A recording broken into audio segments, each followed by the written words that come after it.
두 분 싸우지 마시고 좋은 컨디션으로 오시면 표정도 예쁘고 아름다운 사진이 절로 담깁니다. 너무 걱정하지 마시고요. 촬영 작가님께서 잘 리드해드릴 테니 컨디션 최상으로 만나뵐게요. 안녕하세요. 웨딩날입니다. 어떠셨나요? 진부하지만 촬영 전날 가장 핵심적인 멘트이기도 합니다. 비싼 드레스, 메이크업, 슈트, 예쁜 부케, 아기자기 소품들이 무용지물이 될 수도 있거든요. 결론만 말씀드리면 표정은 포토샵으로도 고쳐드릴 수가 없습니다. 에이, 요즘은 되던걸요? 라고 생각하실지도 모르겠네요. 웃는 모습을 연출하기 위해 입꼬리 정도는 포토샵으로 올릴 수 있지만 화사한 무드, 밝은 표정, 분위기는 만들어 드릴 수가 없습니다. 이게 정말 핵심 포인트입니다. 자, 웨딩날이 오늘 준비한 영상은 웨딩 촬영, 웨딩 스튜디오에 관한 모든 것입니다. 저는 웨딩 업계 근무 18년 차고요. 웨딩 플래너를 시작으로 웨딩 스튜디오, 드레스샵, 테일러 경력까지 가지고 있고 화보 디렉팅과 인스타그램 마케팅 관련 업무도 함께 병행하고 있어요. 지금은 웨딩 스튜디오에서 근무를 하고 있습니다. 응대 실수나 요청 누락이 있을 경우 클레임, 매일 클레임 연속이 될 수도 있습니다. 20대 웨딩 스튜디오에서 일을 할 때는 응대 노하우도 없고 클레임 처리에 정말 지치더라고요. 지금은 왜 고객들이 화를 내고 불만을 표출할 수밖에 없는지 즉시 수렴하고 빠른 응대가 가능한 상황이라 훨씬 더 수월하게 일을 하고 있는 것 같아요. 여러분들은 스튜디오에서 촬영을 하셨거나 곧 앞두고 계시다면 어떤 부분에서 화가 나고 불합리할 것 같으세요? 가장 큰 부분을 차지하는 건 역시나 돈과 관련되어 있는 부분입니다. 웨딩은 단기간 내에 많은 비용들이 지출되기에 금액과 관련된 클레임들이 가장 많습니다. 제 경력이 무려 18년 아니겠습니까? 오늘은 어떤 불만족들과 왜 촬영을 해야 하는지, 어떤 궁금한 사항들이, 질문들이 가장 많았는지 이번 영상으로 야무지게 한번 정리해볼까 합니다. 첫 번째, 웨딩 스튜디오, 웨딩 촬영 꼭 해야만 하나요? 결혼을 앞두고 웨딩 사진을 활용하는 일들이 의외로 많습니다. 모바일 청첩장, 식장 전시용 액자, 포토테이블용, 식전 영상 제작에도 웨딩 사진이 들어갑니다. 그리고 답례품을 제작할 때 두 분의 사진들을 넣는 분들도 꽤 있으시고요. 위 항목들이 큰 의미나 계획이 없는 분들은 당연히 생략하셔도 좋습니다. 그간 제 경험으로는 데이트 사진으로 활용하거나 커플 사진 몇 장만을 남길 수 있는 간단한 사진관에서 기념사진만을 남기시는 분들도 많이 봤어요. 두 번째, 예산에 맞게 스튜디오를 선택하십시오. 촬영을 결정하셨다면 어떤 스튜디오를 선택하실지 예산과 시간에 맞게 선택하십시오. 토탈 원스톱, 세미 2시간, 정규 4시간, 구성별 비용 시간대 소비가 많이 달라집니다. 제가 근무하는 스튜디오는 정규와 세미 둘 다 진행 중인데 세미 진행하시는 커플들 만족도가 높은 편입니다. 시간과 비용에 관해 많은 고민이 필요하다면 세미도 매력적인 상품이라고 감히 말씀드립니다. 세 번째, 가장 궁금해 하실 부분인데요. 촬영 후 앨범 및 액자 선택, 추가금 파티, 호갱 탈출하고 싶으신 분들 필수 시청입니다. 등 촬영날 들어가는 비용들 도대체 뭐가 이렇게 많나요? 쭉 짚어보겠습니다. 첫 번째, 원본 수정본 평균 44만 원대를 유지하고 있는 것 같고요. 액자 상품 추가비는 적게는 몇만 원대도 있고요. 평균적으로 20만 원대에서 그 이상으로 다양하게 준비가 되어 있습니다. 앨범 페이지 추가는요, 기본 3만 원대에서 5만 원대 정도로 형성이 되어 있는 것 같고요. 예를 들어서 10페이지를 더 추가한다 그러시면 33만 원, 55만 원 이렇게 추가금이 발생된다고 보시면 됩니다. 그리고 촬영할 때 준비해 오시는 생화 부케, 헤어 출장비, 간단한 간식비, 헬퍼 이모님 비용, 메이크업샵을 일찍 이용하실 경우에 얼리 비용이라고 해서 따로 메이크업샵에 지불하는 비용들이 있습니다. 그리고 촬영 시간이 연장될 경우에 추가 연장 비용 및 헬퍼 이모님 추가 비용도 발생되게 됩니다. 정말 많죠? 좀 더 디테일하게 들어가면 소소하게 더 들어가는 비용들이 몇 개나 더 추가될 수도 있을 것 같습니다. 불평, 불만이 가장 많은 부분이 이 부분인데요. 단순히 사진과 관련된 비용뿐만 아니라 부수적으로 들어가는 비용들이 집결되어 연결되다 보니 더 예민하고 지출에 대한 고민도 많이 되는 듯해요.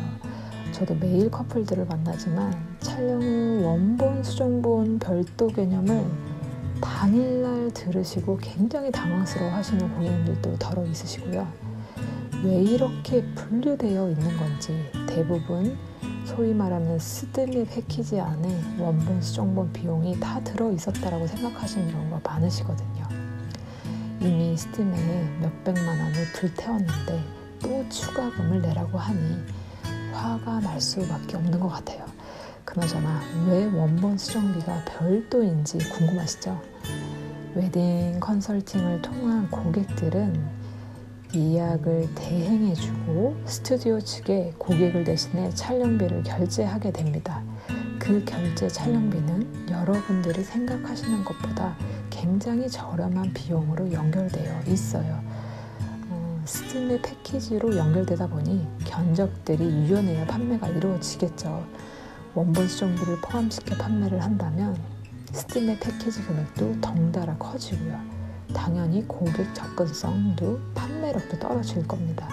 이 부분을 해결하고자 스튜디오 측에서는 낮은 업체 결제 비용을 충당하기 위해 원본 수정비를 별도 분리해 놓은 시스템이고요. 기타 액자나 앨범 선택 추가 비용으로 수익을 연계하는 구조예요.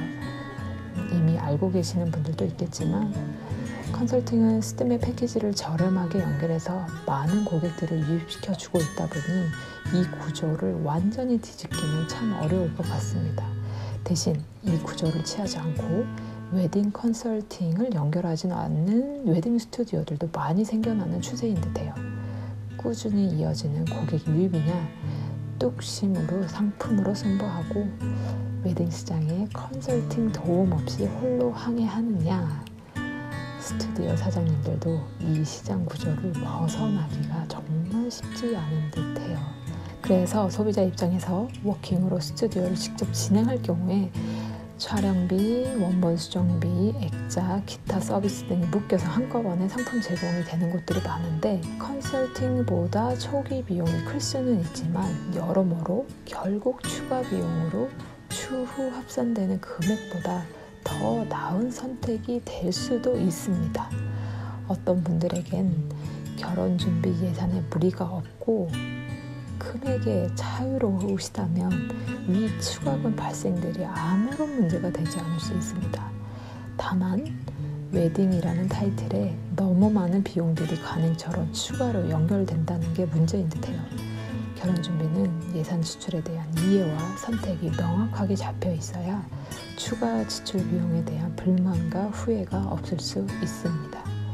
일생에 단 한 번이기 때문에 플렉스 하셔도 좋습니다. 다만 이 지출, 우리 시작에 얼마만큼의 가치가 있는지에 대한 고민은 조금 더 신중하게 고려하셔도 좋을 것 같아요. 촬영날 필요한 의상 준비도 절감하고 액자 제작이나 앨범 추가 수정에 관한 비용들도 절감하고 사진 촬영, 원본 수정비, 별도 비용에 대한 내용들도 꼼꼼히 체크하셔서 이 소비를 과감하게 생략할 수 있다면 생략하시고 더 가치 있는 소비에 지출하시길 바라봅니다. 마지막 영상에 스튜디오 근무 중 가장 많이들 받는 궁금한 질문들 모아봤습니다. 도움되시길 바랄게요. 각각의 스튜디오 상황에 따라 다를 수 있으니 참고만 해주시면 좋습니다. 첫 번째, 스튜디오 소품들은 어떤 게 준비되어 있나요? 조화 부케부터 웨딩 슈즈들이 225에서 250까지 간단한 화이트 컬러 정도는 준비가 되어 있는 편입니다. 두 번째, 컨페티나 비눗방울이 준비되어 있습니다. 샘플 앨범상에 노출되어 있는 컨페티는 주로 포토샵 확산이 가능합니다. 그래서 컨페티가 예쁘게 뿌려지지 않아도 서운해하지 않으셔도 되고요. 간식을 준비할까 하는데 몇 분 정도 계실까요? 라는 그런 질문들도 간혹 받게 되는데요. 저희는 안 챙겨 오셔도 됩니다. 신랑 신부님 두 분 간식 정도만 챙겨 오시고 대부분의 스튜디오들은 절대 간식들을 강요하지 않기 때문에 두 분용으로만 준비해 오시면 좋습니다. 주차는 거의 한 대 정도만 가능한 편이고요. 지인 동행도 친구분들 동행들이 좀 많은 것 같은데요. 한정적인 경우가 많습니다. 코로나 이후 더 엄격하게 인원 제한이 있는 경우가 많아서 인원 체크도 하시면 좋고요. 반려동물 촬영은 가능 유무 사전 체크 후 동행하면 좋습니다. 대개는 유료인 경우가 많습니다. 아이폰 스냅이나 동영상 촬영이 가능한지 꼭 체크하세요. 특히나 아이폰 스냅은 이벤트로 무료 고객님들이 연결해서 하는 경우도 많은 것 같은데 의외로 아이폰 스냅이 안 되는 스튜디오들이 요즘 많습니다. 꼭 체크하시면 좋고요. 들러리 촬영, 지인 기념 촬영들이 가능한지 물으시는 경우가 많아요. 들러리 촬영은 거의 대부분 유료고요. 간단한 기념 촬영 정도는 무료로 해주시는 편입니다. 천재지변 비가 많이 오는데 혹은 태풍 소식이 있는데 촬영 가능한가요? 네, 가능합니다. 실내외를 병행하는 경우가 많기 때문에 거의 대부분은 상관없이 진행하는 편입니다. 비가 잠깐 그치면 정원신대로 진행하기도 하고요. 야외 로드 촬영이 많은 경우는 일정 주민이 차질이 있기에 날짜를 변경하기도 합니다. 참조하시면 좋습니다. 마지막은 보정에 관련된 부분들인데요. 제가 교정기를 끼고 있는데 타투가 큰 게 있는데 상처가 있는데 피부가 타서 톤 차이가 심한데 등등 이게 수정이 될까요? 요즘 사실 안 되는 건 없습니다. 대부분 다 보정이 가능하고요. 다만 손이 많이 가는 수정은 거의 대부분 유료로 책정되어 보정이 이루어집니다. 비용을 사전에 체크하시고 진행하시면 좋을 것 같아요. 단순 질문 외에 궁금하신 내용들 있으시면 댓글에 질문들 남겨주시고요. 다음 주는 여러분들이 또 굉장히 궁금해하실 웨딩 업계의 잘못된 가능들을 한번 모아서 정리해볼까 합니다. 다음 주에 볼게요. 이상 웨딩날이었습니다.